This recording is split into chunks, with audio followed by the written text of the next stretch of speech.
have gotten worse? Absolutely. I've been in law and order for 43 years. I joined the police service at 19 years of age. I'm now 63. I served 31 years as a frontline officer, half of my career as a detective, 6 years of those on a robbery squad. Since I've retired, I've seen the streets of Britain go out of control. The police cannot cope. It's not entirely their fault. Theresa May and this government cut the police service by 22,000. So 10 years ago, it was about then, although it was happening before then, police lost the streets. I'm ashamed to say that. I dedicated the best part of my life to keeping society safe. You're talking about knife crime and whether people should get involved.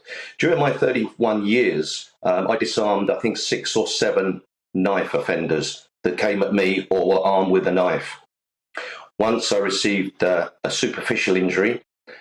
Another time I received a stab wound to my chest and very nearly died, arresting an armed burglar who committed 3 burglaries.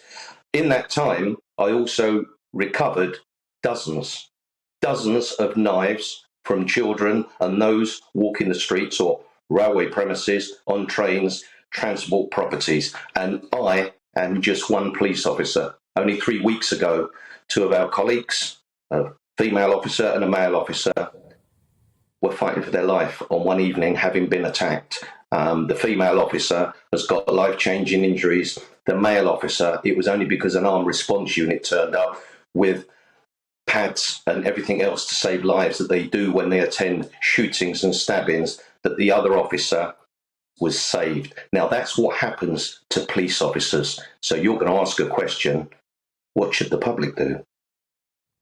Well, now I'm going to ask you, well, how do we get control of the police, of the streets? But I'm going to caveat it briefly, because the obvious answer is get more officers, but that's going to take time. So in the here and the now, what do we do? Michelle, the criminal justice system is not fit for purpose. Police join the police not to stop black suspects, not to nick motorists, not to plague the public and marchers, but to work together to keep the public safe, to attend victims, to reassure the public by visual presence on the streets and in motor vehicles. 2/3 of police time, and we have lost 22,000 officers, they're only just returning, so they're all young and in training.